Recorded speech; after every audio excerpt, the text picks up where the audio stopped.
Imagine we had this as an equation. Y equals 2x plus 4. Perfectly reasonable equation. We've seen equations very similar to this before, certainly this bit. When we've seen them before, they've generally been equal to a particular number, and we've had this key word in our question, solve. The idea being that we have to work back from that answer, whatever this happens to be equal to, this single number, to work back, undo the steps using that function machine and then reversing it to work out what the x must have been. This is very similar in that the algebra part of it, the 2x plus 4, is the same in both cases. It still takes an x input, times it by 2 and adds 4, and will give us a particular output. What makes this different is this is not, strictly speaking, one equation. This is more of a formula. This is a bit of algebra that links an x and a y, where it doesn't really matter what x is. The idea is x is my input. I choose a value of x, or I give you a value of x. We then times it by 2 and we add 4, and that spits out of the machine a particular output. So y in this case is the output. When we've looked at these equations before and we've had to solve them, 2x plus 4 equals 10, say. When we've looked at these equations before, we have had one example of an output, one specific output, and we have had to work out what number was input into the machine to give us that output. Here, we've got more of a family of answers, a way to link a particular input with a particular output. Changing the input will change the output. Formula is effectively a fancy name for a rule, if you like. A rule that links some sort of input to some sort of output. What it's a rule for? Well, who knows? Depends. It's a formula for something. Doesn't really matter what it is. But this is a way of linking a particular input with a particular output via some sort of process in between. In this case, times by 2 and add 4. If, for example, we were to we could choose any input we like. Well, the input is always x. Our machine times it by 2 and then adds 4, and then we get a particular output, which in this case we're using the letter y. If I choose now a particular input, if I choose, for example, the input 1, if I say in this case, let x equal 1 for our input, we times it by 2 and we get 2. We add 4, and that will give us 6. So our output this time would be 6. In this case, x is 1 and y equals 6. If I were to change the input, then I would get a different output. If I put 2 in there instead, I'm not going to get 6 out, I'm going to get a different thing. If I were to put 0 in, I'm not going to get 6 out, I'm going to get a different output. But each time I put a choice of input into the machine, into the rule, I'm going to get a matching output out the other end. One input will link with one output. Equally, for any output, there must have been an input that gave that result.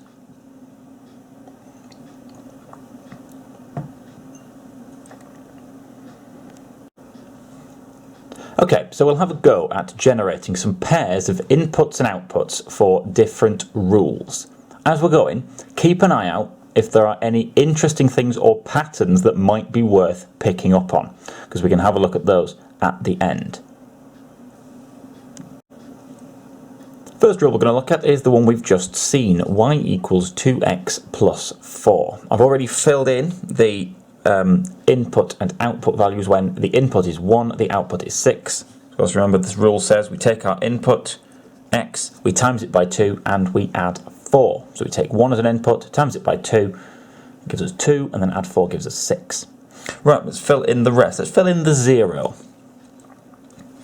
So 2 times 0 is 0, and then plus the 4. 0 plus 4 gives us 4. Let's avoid the minuses for now. Let's just focus on the positive numbers because they're generally going to be easier to work with. If our input is 2, the rule says we take our input, x, we times it by 2 and we add 4. So I'm going to do 2 times 2, which is 4. And then we're going to add the other 4, it gives us 8. If our input was 3, I'm going to do 2 times 3 is 6, plus the 4 is 10. We could look at the minuses now. We have to be a little bit more careful because there is the sign on there, but we're still going to fill that in. 2 times our input of minus 1. 2 lots of minus 1 will be minus 2, plus the 4 will take us to 2, positive 2. And then if our input is minus 2, we're going to do 2 lots of that, which is minus 4, plus the 4 takes us to 0.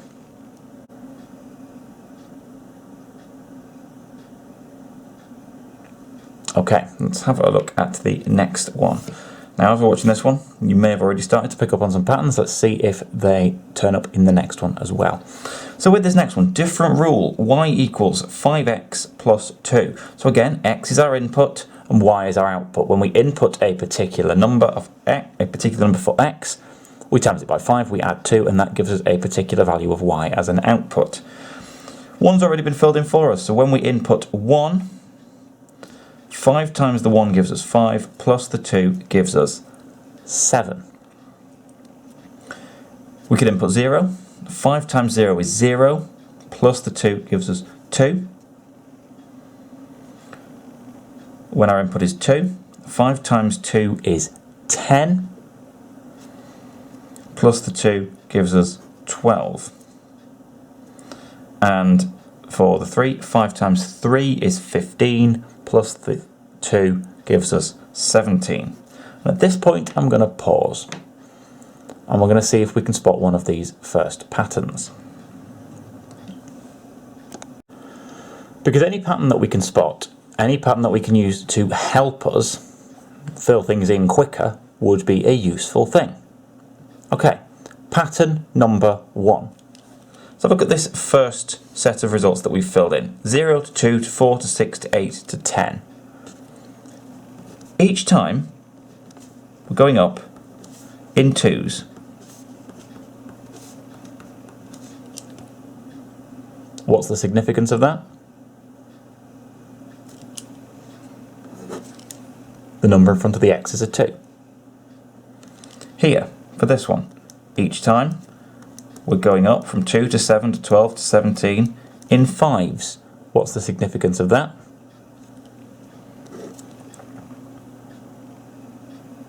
Now, bearing that in mind, we could use that as an idea to help us fill in this one. We should probably check, make sure it's okay, but we reckon by this rule, if this is a thing, that we are going to be 5 less, because we'll go 17 down to 12, down to 7, down to 2, and then down 5 less to minus 3. Well, let's check that and see if that works. 5 times that input of minus 1 would be minus 5, and minus 5 plus the 2, that's 2 up on the number line, to minus 3. Next one down will be 5 further down from minus 3, so that's minus 8.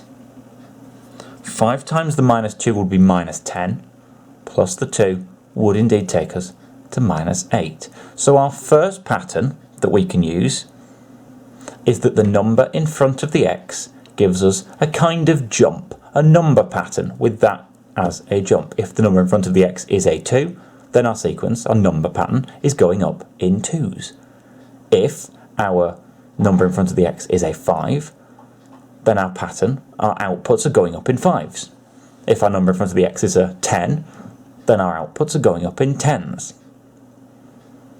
Doesn't give you the start point. You'd still need to work at least one of them out, or have at least one of them filled in to get there, to make the jumps from that point. Possibly even have 2 just to be sure that the jumps are happening as you expect them to. But you could always use that to fill them in. If you were having to fill in a table of values like this, as will often happen in an exam, say, or in a past paper question, no one's going to know how you filled the tables in. So if you use this pattern, the idea that the number in front of the x gives you the jumps each time in the output values and the y values, then fair enough, use it. The second thing we might want to have a look at, we might want to notice, is this particular number here.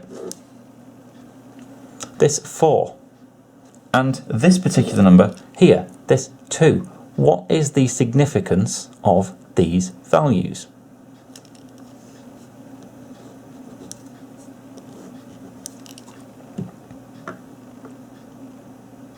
The number at the end, plus 4 in the first case, plus 2 in the second case, will always be the output value when the input is 0.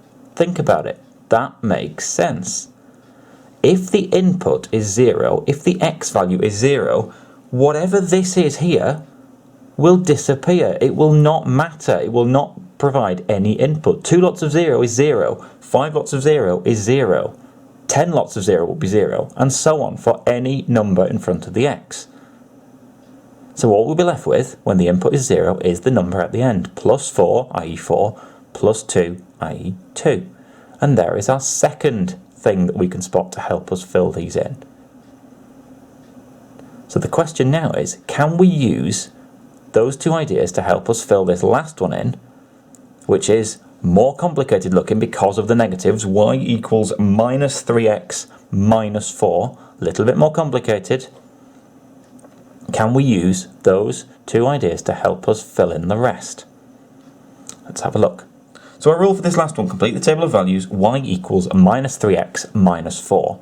We could, first of all, if we wanted, check that this one is correct. It will be correct, but it will help us get our eye in as to how it works.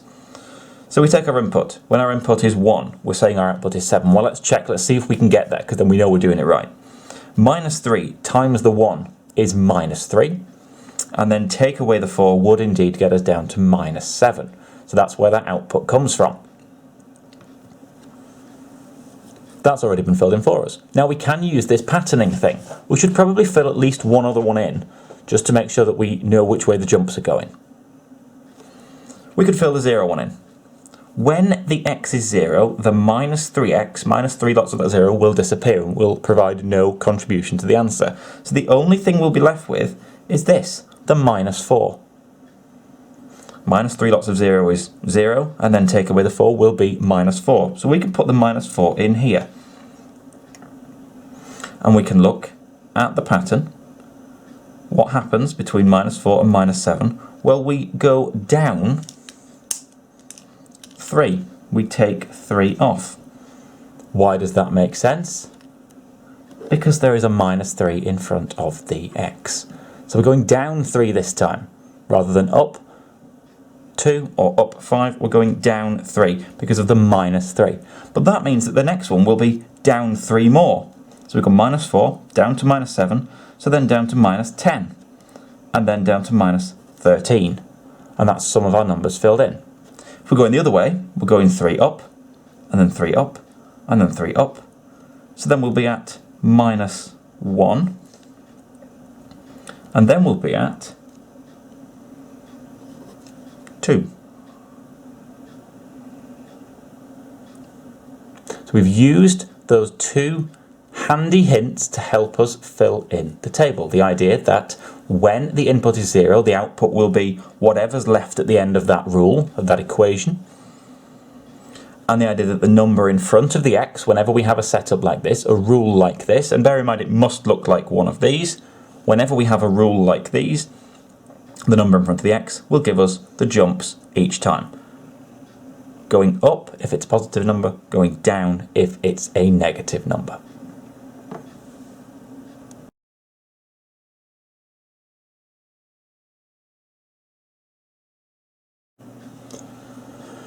All that does then beg the question of what these inputs and outputs generated from these rules are actually for. Well, besides that they could just be inputs and outputs for a particular formula, and that particular formula could be coding for an actual real-life quantity, some calculation of pay or wages or value or time or something, we can use these pairs of inputs and outputs generated from these rules, like we've just seen with the 3 examples, to draw what is called a graph. Now, all a graph is a collection of points in space that are joined by some sort of line. We're mainly going to be dealing with straight line graphs, at least for now, as in straight lines drawn on the grid. Every line or curve, straight or otherwise, that we draw on that grid comes from a particular rule. And different rules will give different shapes of graphs.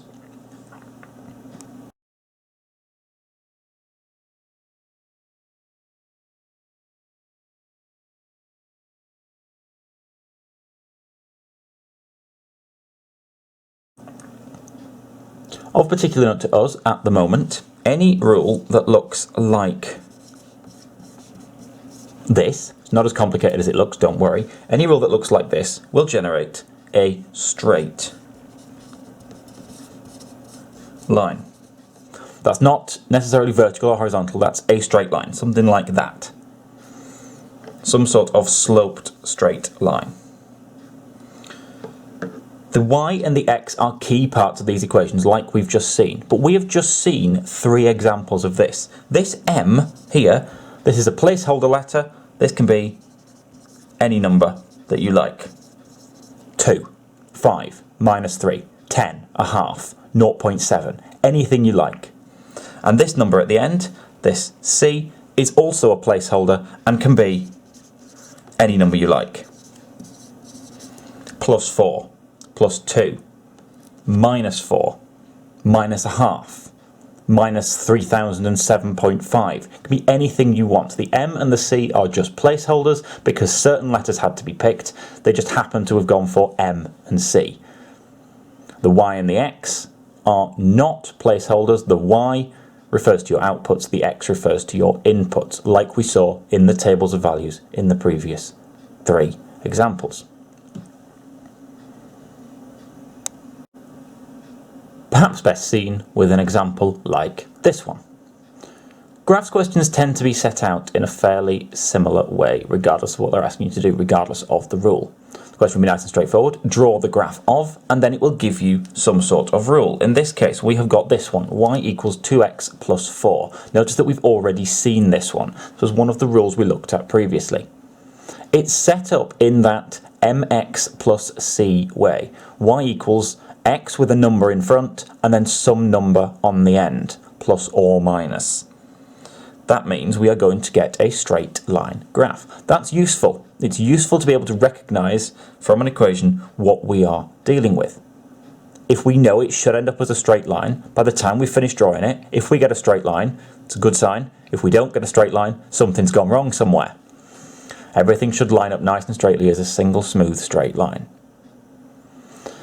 You may then get a table of values with a start point and an end point, a first value and a last value to try.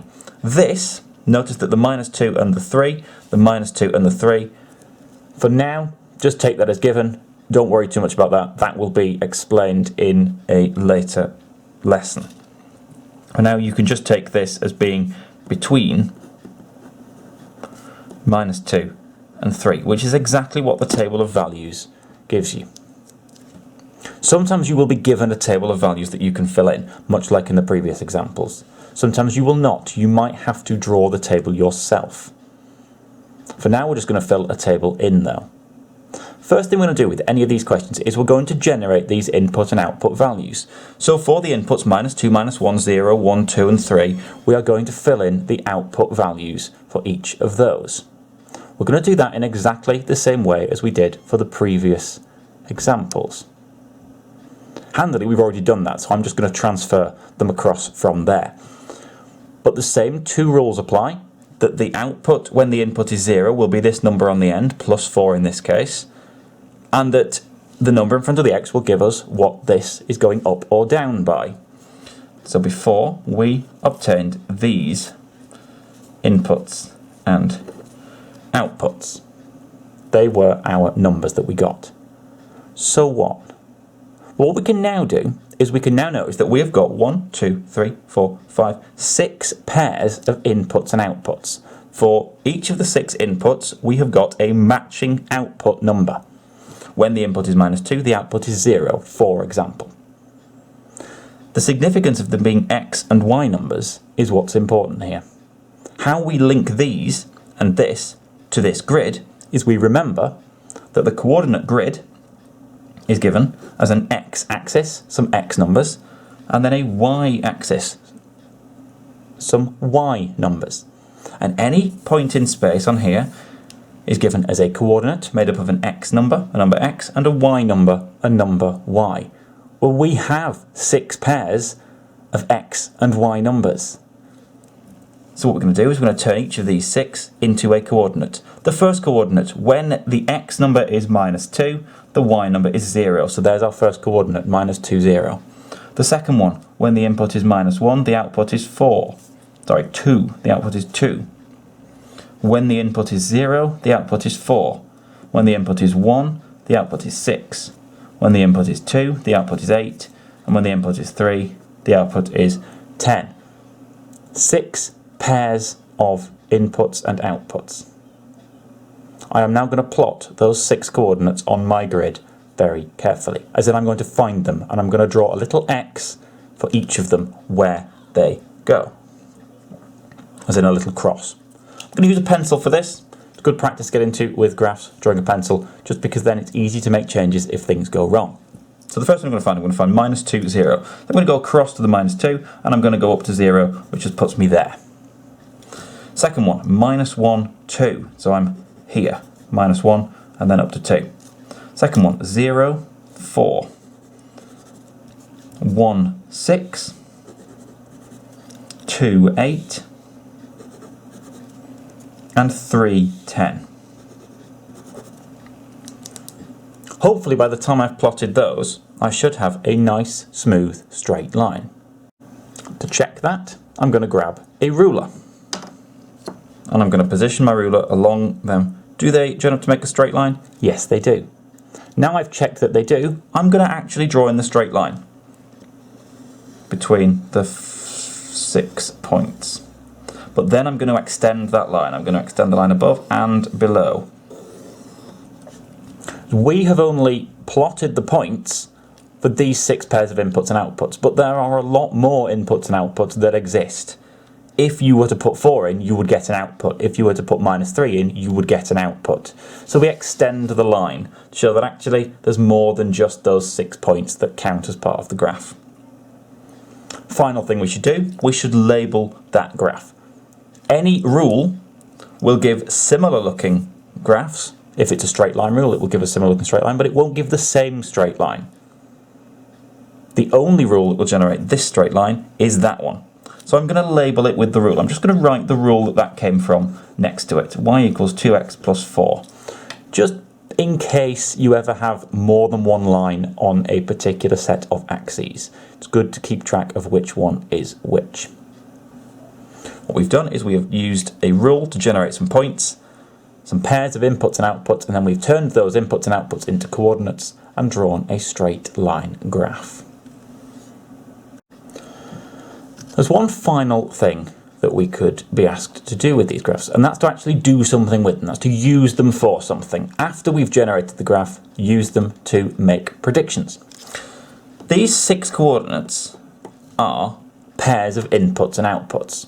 But in drawing in that line, we've drawn in every single pair of input and output that we could possibly find on that grid. I could choose any input or any output and match it up to the other one. Choose any input and match it up to the output, choose any output, match it up to the input. And that's what we might have to do using our graph. For example, using your graph, find the value of y when x is 2.5. As in, for the input x, 2.5, what's the output? Well, what we're going to do is I'm going to find 2.5 on the x. And I'm going to say it's there, halfway between the 2 and the 3. And I'm going to draw a line up to the graph. Using a ruler, straight line, I'm going to draw up to the graph.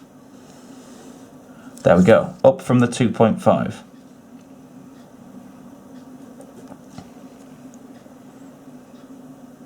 And from there, I'm going to draw across to the y to see where we're at on the output scale.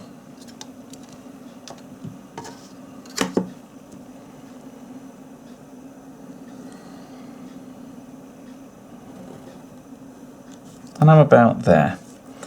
I would say about 8.5, thereabouts. You will get a little bit of leniency, given that the graph is quite small. We could do that the other way around, because the second question here says, using your graph, find the value of x when y equals 5. So this is us going the other way. What is the input when the output was 5? Well, let's have a look. When the output was 5, we're going to draw across from the 5 to that line. We're always going from the axis that we're given to the line. Very short line this time. We've hit the graph. And then we're going to go down from there, from that line, to see where we end up at on the x scale. And I would say about here. So we're probably looking at something somewhere between 0 and 1. So we're probably looking at about 0.5. There or thereabouts. Again, allowance is made for the scale being small. I would strongly suggest you draw in these lines, because then you have shown that you know what you're doing. Even if your estimate, even if your find the value of is slightly out, slightly too big, slightly too small, outside that region that's been specified, you've shown that you know what you're doing. You've shown that you've tried to use the graph to make that prediction.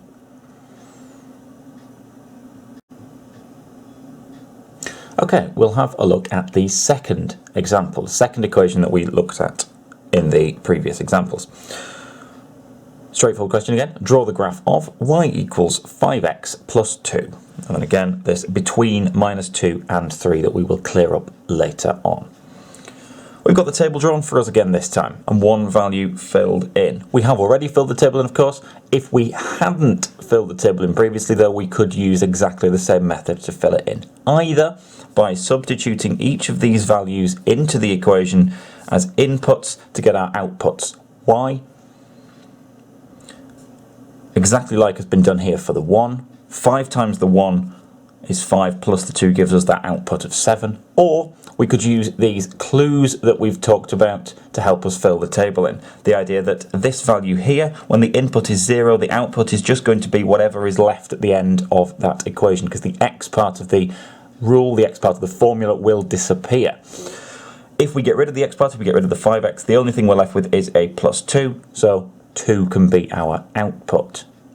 We can then notice that yes, 2 to 7 is a jump of 5, which is what we would expect, given that there is a 5 in front of the x in our formula. We could use that to fill in the rest of them. 2, 7, so 5 more again would be 12, and 5 more again would be 17. Going back the other way, 17, 12, 7, 2, so that would be -3, and then -8. 5 back.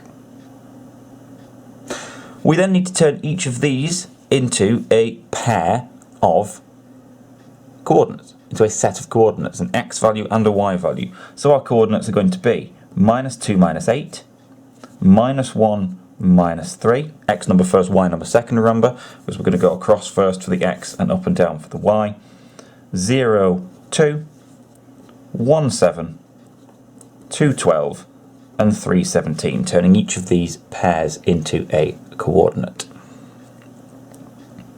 We've got our vertical y and we've got our horizontal x.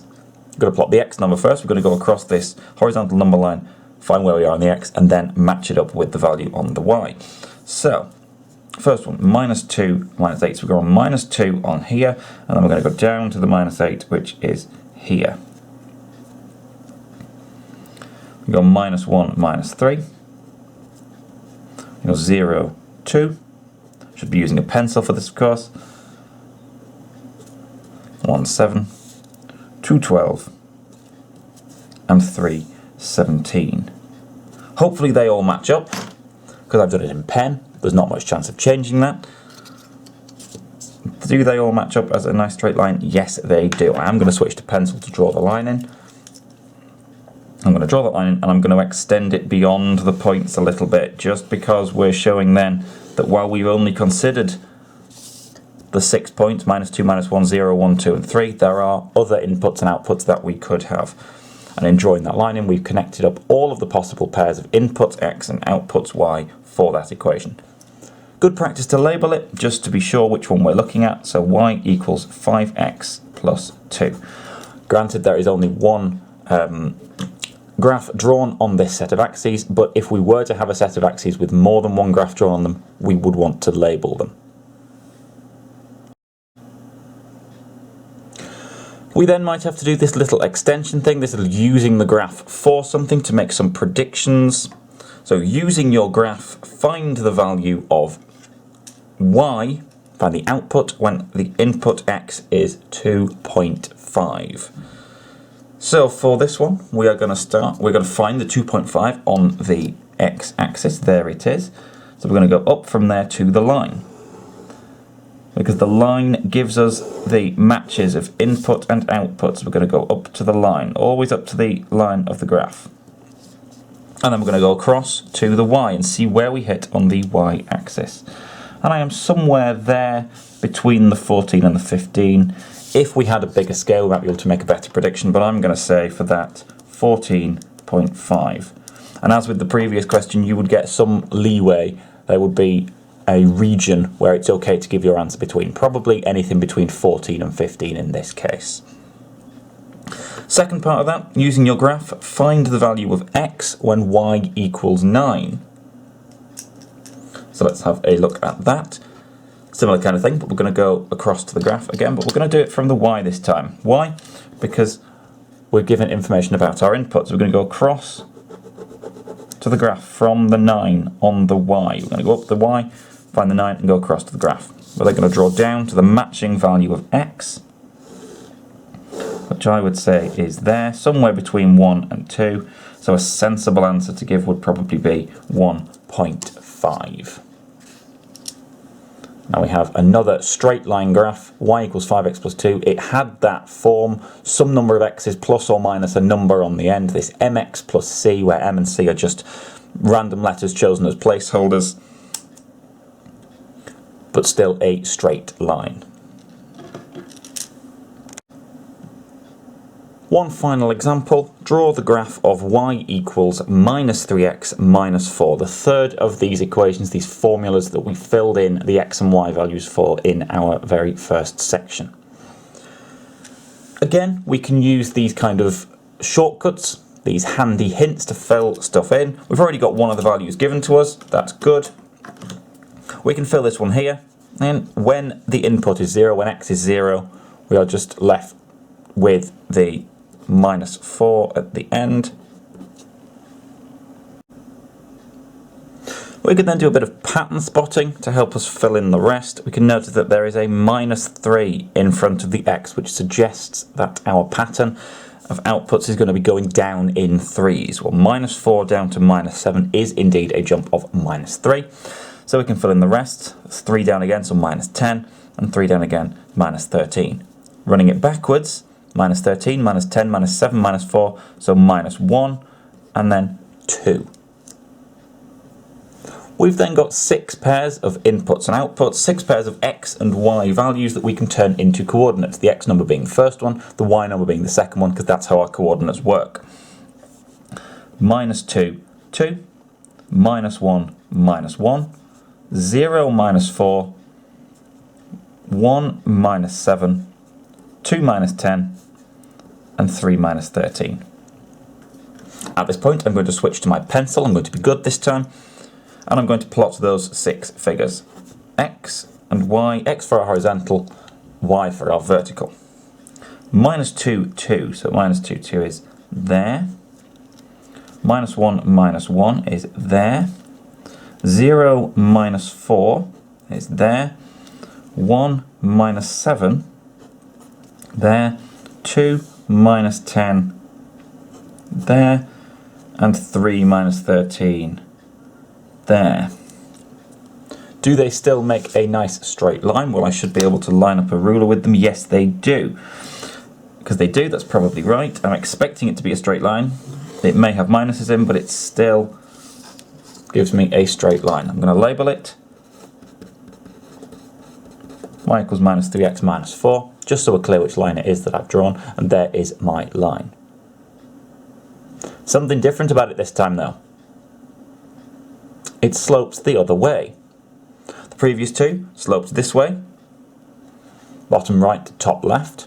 sorry, bottom left to top right. This one slopes top left to bottom right. It slopes downwards almost. That's an upward slope, and this one is a downward slope. What do we think might be the reason why this seems to slope downwards the other way? Yeah, it's the minus. It's the -3 in front of the x. That negative number means that the values of outputs are going to be going down rather than up. And if the outputs are going down, then the line is going to slope downwards in this direction. So a positive number will be sloping up, negative number will be sloping down. We will come back to that idea in a bit, but it's worth noticing now while we've got this example in front of us.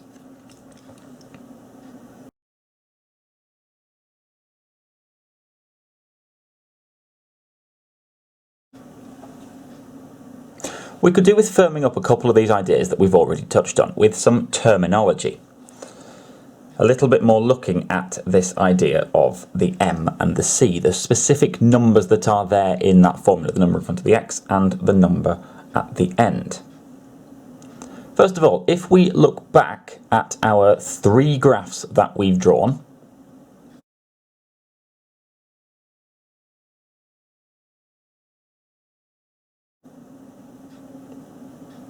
and we look carefully at where they cross the y-axis, that's the vertical one, we will hopefully notice that the first one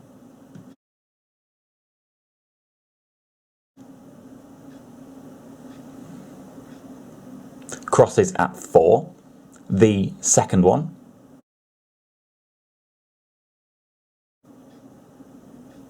crosses at 2, and the third one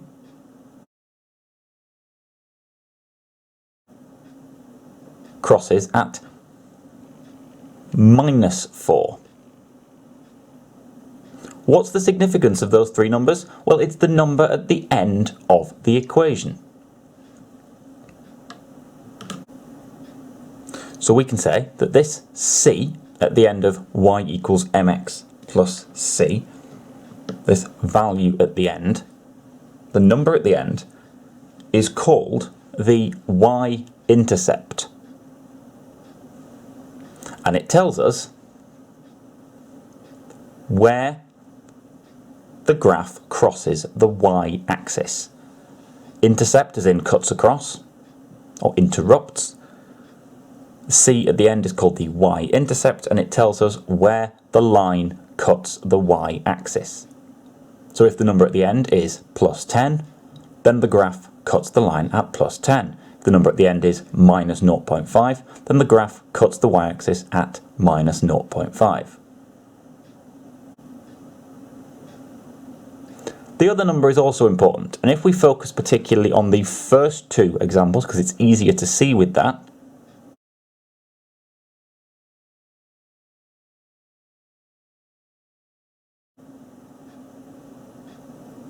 then we can hopefully start to notice something about the size of the numbers. In the first example, we had a 2 in front of the x, and in the second we had a 5. The graph with the 5 in front is much, much steeper.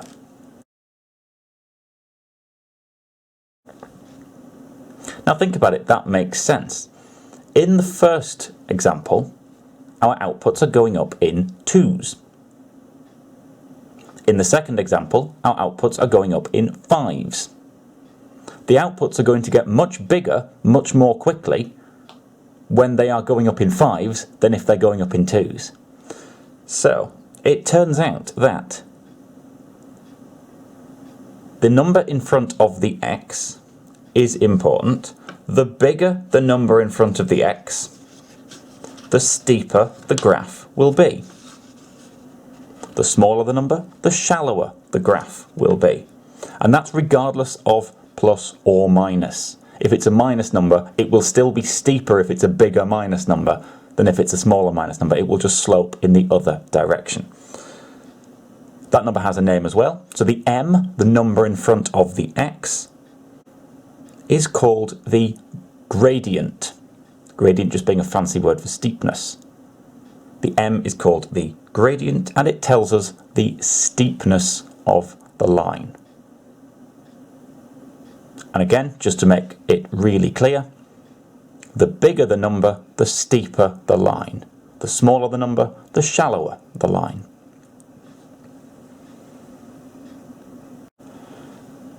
What impact does that have on us drawing graphs in questions? Well, the gradient, not really any, other than if it's a fairly big number, we're expecting a steeper gradient. If it's a fairly small number, we're expecting a shallower gradient, perhaps. The y-intercept is a bit more useful. If the graph doesn't cut there, if the graph doesn't cut where we're expecting it to, then we've probably done something wrong. If everything sort of matches, if the table and the values and the coordinates and the straight line all match, then we're okay and we're covered. But sometimes we won't always be given the equation of the line. The nice straightforward graphs question is those three we've just looked at. Here is a formula, here is an equation describing a graph, work out the values, draw the graph. The other thing you might have to do is you might have to start with a line and work back to find the equation. That means that what we have to do is we have to work out the two pieces of information. We know that the graph will look like this in some way. If it's a straight line, it will have that setup. And we need to work out the two pieces of information. We need to work this one out, the y-intercept, and we need to work this one out, the gradient, i.e. the steepness. Let's have a look at an example and find out how to do that. And here we have an example. Write the equation of the following graph. So there is a grid with our x and y axes on there, and there is a line drawn on there. It is a straight line, so we are expecting it to be something of this form. Some number here and some number here. Again, the m and the c are just placeholders, m being short for gradient because of course m is chosen to represent gradient, and c being used to represent the y-intercept because y-intercept doesn't begin with c. We need to find out these two pieces of information. One of them is much easier to do than the other. This one here is the y-intercept, the number at the end. And the number at the end is where it crosses the y-axis. So where does it cross the y-axis? Well, there. Crosses the y-axis at 1. So what's the number at the end? Well, the number at the end is plus 1. Not minus 1, because it doesn't cross at minus 1, it crosses at plus 1. So the number at the end is plus 1. So we're already starting to build our equation. So there's step 1. C equals plus 1. So we've already filled something in. Right, step 2 then. We need the gradient. Now the gradient is a little bit harder to work out, but we always do the same thing. What we're going to do to find the gradient is we are going to choose any 2 points on that graph. We can choose any 2 we like, but we're going to try and choose points that actually cut sensible coordinates, cut proper coordinates, rather than cutting in, say, in the middle at like a 0.5 or something. We're going to choose coordinates that we actually recognise. I'm going to choose this one here, I think, and I'm going to choose which one am I going to go for? Well, let's go for that one there. Let's go for the crossing point there. And what I'm going to do with those 2 chosen points is I'm going to join them up to make a triangle, where the graph line is the sloped edge of this triangle. Very particular triangle, a right angle triangle. So I'm going to draw in this bit here. There's the bottom edge. There's the slope already drawn in, and I'm going to draw in this one here. That vertical one there. Any 2 points will work. The bigger you make your triangle, the easier it will be to draw, but any 2 points will work. What I need to do is I need to work out the length, or the width of that triangle, and the height of that triangle, how far across the bottom it is, and how far up the side. So across the bottom, it's 1, 2, 3, 4 squares wide. It runs from 0 to -4, so it is 4 wide. And the height of that triangle, well, it runs from -7 to 1, or we could count the jumps, but it's going to be 8 in height. To find the gradient then, I'm going to simply do the height of that triangle divided by the width. The height divided by the width. So 8 divided by 4, which is 2. And my gradient is 2. Just to hammer that point on that it doesn't matter which pair of points you pick. If I were instead, for example, to choose, you don't need to do this, you only need to do it once, but just to prove the point, if I were instead to pick this point here, 1, 3, and say this point here, -2, -3, then I could draw in my triangle. My green triangle there would be that big. It would be 1, 2, 3, 4, 5, 6 in height, 1, 2, 3 in width, and 6 divided by 3 again gives me 2. Any pair of points will give you the same gradient because it's the same line. It doesn't really matter which ones you pick. The bigger you make your triangle, the easier it will be to draw, however. Final thing we need to do, we need to put those two bits of information to make our graph. So we know it's going to be a straight line. It's going to be this sum lot of x's plus or minus some number on the end. The number in front of the x is this gradient, this steepness, so 2. And the number on the end is this where it crosses the +1. So our equation, y equals 2x plus 1. And that is the rule that generated this particular graph. Y equals 2x plus 1.